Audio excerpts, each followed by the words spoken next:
Hai hai hai, kembali lagi dengan The Obscure. Selamat datang di kota Surabaya, kota pahlawan yang syarat dengan sejarah dan budaya. Surabaya, Provinsi Jawa Timur memiliki luas wilayah 47.963 km persegi yang terbagi menjadi Jawa Timur Daratan dan Kepulauan Madura. Jawa Timur terdiri dari 29 kabupaten dan 9 kota dengan Surabaya sebagai ibu kota provinsi. Surabaya menjadi pusat pemerintahan dan perekonomian Jawa Timur. Kota berjuluk Kota Pahlawan ini menduduki posisi kedua sebagai kota terbesar di Indonesia setelah kota Jakarta. Dilansir dari laman Petra Christian University, kata Surabaya lahir dari kata sura yang berarti berani dan baya yang berarti bahaya. Penamaan ini juga berkaitan dengan legenda pertempuran ikan hiu dan buaya karena memperebutkan makanan. Cerita rakyat perkelahian ikan hiu, sura dengan buaya, baya melekat di sejarah nama kota Surabaya. Dari peristiwa itu dibuat lambang kota Surabaya, yakni ikan hiu, sura, dan buaya baya.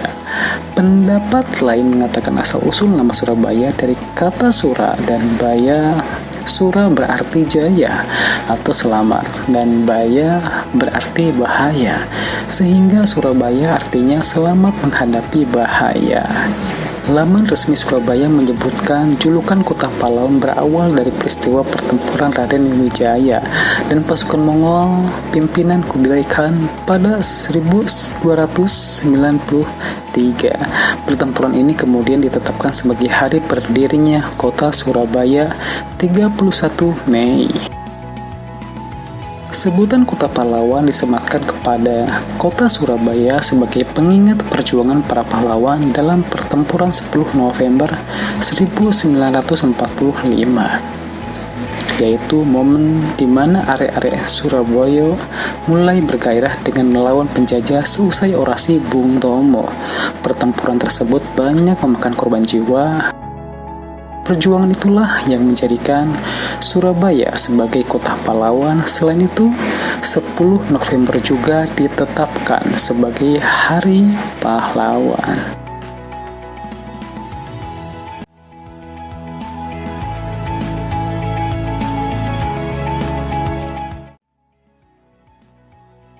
Ada banyak tempat wisata kuliner dari Surabaya yang sangat populer dan selalu menjadi incaran para wisatawan.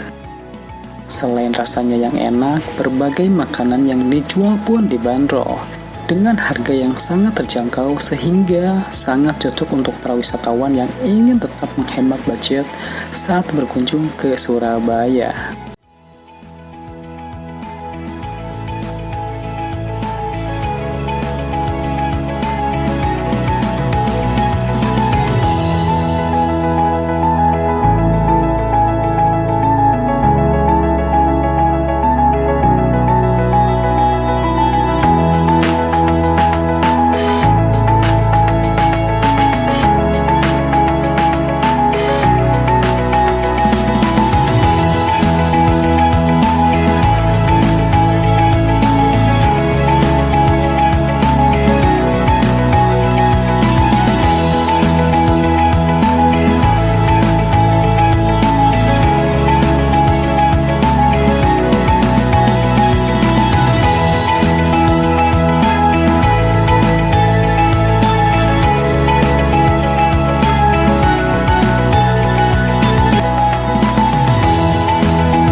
Nah, itulah beberapa kuliner di Surabaya yang dapat kamu nikmati ketika berlibur atau sedang berkunjung ke kota Surabaya.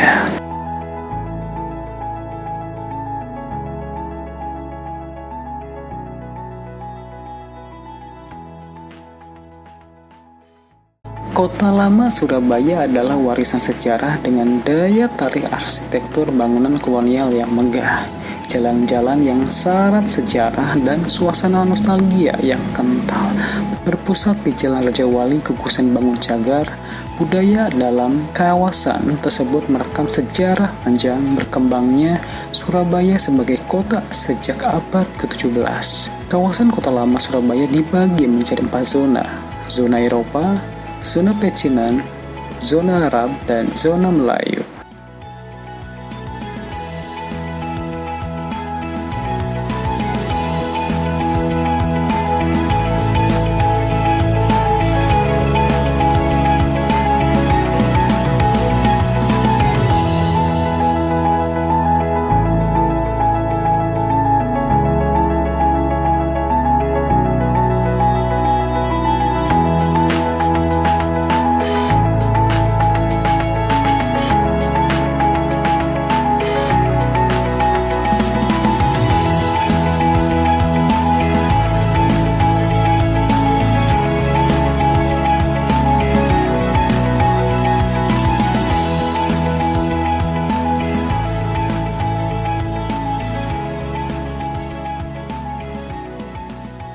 Surabaya dikenal sebagai kota pahlawan dan wisata kulinernya yang menggugah selera. Sejarah perjuangan para pahlawan kemerdekaan begitu terkenal di kota ini. Selain itu, ibu kota Jawa Timur ini juga memiliki beberapa tempat yang terkenal angker. Angker. Misteri 4 tempat horor yang terkenal di Surabaya. Tempat-tempat yang memiliki banyak kisah mistis ini diyakini menjadi tempat tinggal para lelembut. Bagi yang Anda yang penasaran, berikut beberapa tempat horor yang terkenal di Surabaya. 1. Rumah Hantu Darmo. Berbicara mengenai tempat paling angker di kota Surabaya, tentu rumah hantu Darmo lah yang menjadi perbincangan di Surabaya. Rumah ini beralamat di Jalan Puncak Permai 2, nomor 26. Kelurahan Tanjung Sari, Kecamatan Sukumanunggal, Kota Surabaya. Banyak warga yang pernah mendengar hingga mengalami kejadian-kejadian seram di rumah besar tersebut. Konon rumah itu dulunya dihuni oleh satu keluarga. Keluarga tersebut diduga melakukan pesugihan hingga seluruh anggota keluarganya meninggal dengan penyebab kematian yang penuh misteri. Suatu hari, saat keluarga tersebut berlibur dengan menggunakan transportasi kapal laut, namun naas, kapal yang ditumpanginya mengalami kecelakaan. Kapal yang mereka tumpangi tenggelam secara misterius. Bahkan awak kapal dan para korbannya belum bisa ditemukan sampai sekarang. Sementara itu terdapat 2 orang anggota keluarga yang tidak ikut, serta dalam perjalanan tersebut keduanya tetap tinggal di rumah mewah tersebut. Namun akhirnya mereka meninggal dunia secara misterius. Setelah tak berpenghuni, rumah mewah tersebut disewa oleh satu keluarga. Namun sekelompok penjahat kemudian merampok dan membunuh seluruh anggota keluarga tersebut dengan sadis. Peristiwa pembunuhan tersebut dianggap sebagai kutukan bagi siapapun yang menghuni rumah hantu Darmo. Pada tahun 1997, rumah mewah dan tak berpenghuni itu terbakar dan hanya menyisakan puing-puing hingga terbengkalai sampai sekarang. Pintu Air Jagir.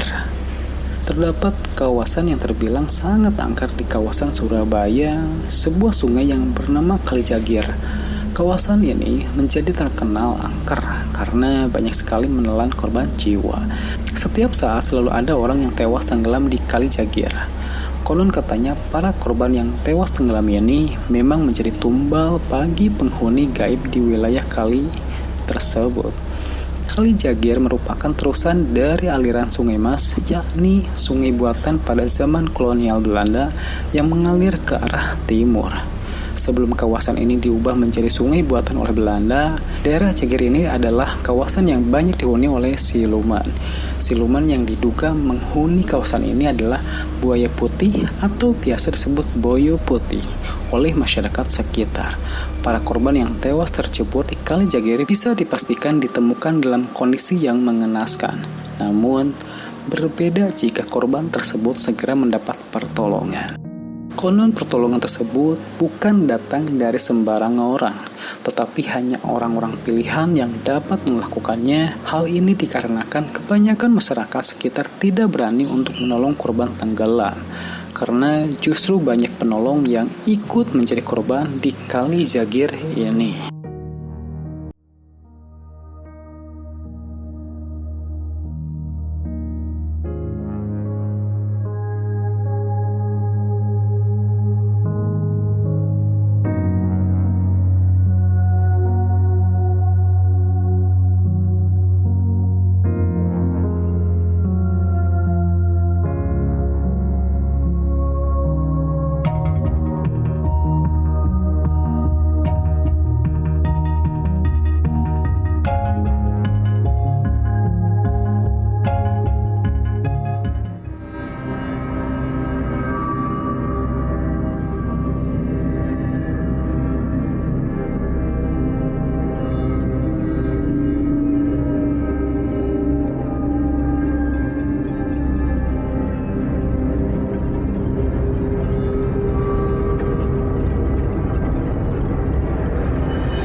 Tiga, Rumah Hantu Kupang. Rumah hantu ini dijuluki dengan sebutan Gedung Setan karena memiliki banyak cerita mistis yang menarik perhatian banyak orang. Berada di Jalan Banyu Urip Wetan 1A nomor 107. Bangunan ini didirikan pada masa kolonial Belanda. Hingga saat ini, bangunan tersebut masih mempertahankan arsitektur kunonya yang memancarkan aura misterius. Penampakan noni Belanda, anak kecil, dan suara-suara aneh sering menjadi bahan perbincangan. Beberapa pengunjung mengatakan sering melihat noni Belanda yang muncul dari jendela atas. Pengunjung lain juga sering melihat sosok anak kecil yang berlari di lorong-lorong gedung. Dalam catatan sejarah yang belum sepenuhnya terverifikasi, disebutkan bahwa gedung ini pernah berfungsi sebagai rumah sakit, tempat penyiksaan, hingga tempat pembuangan mayat. Hal inilah yang diyakini menjadi penyebab kuatnya aura mistis di tempat ini. Arsitektur bangunan ini mencerminkan gaya kolonial Belanda yang khas, dengan dinding tebal, jendela besar, dan pintu kayu yang tinggi. Gedung ini seolah membawa siapa saja yang melihatnya kembali ke masa lalu. Walaupun beberapa bagian bangunan sudah mulai rusak, dimakan usia, namun aura mistisnya tetap kuat. Bekas pabrik padi Ketintang. Terdapat salah satu bangunan di daerah Ketintang, Surabaya yang dulunya merupakan pabrik padi. Pabrik tersebut telah berhenti beroperasi sejak tahun 1990-an, tetapi karena tidak dihuni dan dibiarkan begitu saja, sehingga banyak cerita horor yang bermunculan dari masyarakat. Konon katanya banyak masyarakat yang sering melihat penampakan noni Belanda di sekitar pabrik padi ini. Kisah mistis ini tersebar ke berbagai wilayah. Tempat ini banyak didatangi oleh pengunjung yang penasaran, bahkan sering diadakan berbagai acara bertema horor di tempat tersebut. Stasiun televisi juga sering mengunjungi tempat ini untuk kemudian dijadikan tempat utama TV show Uji Nyali.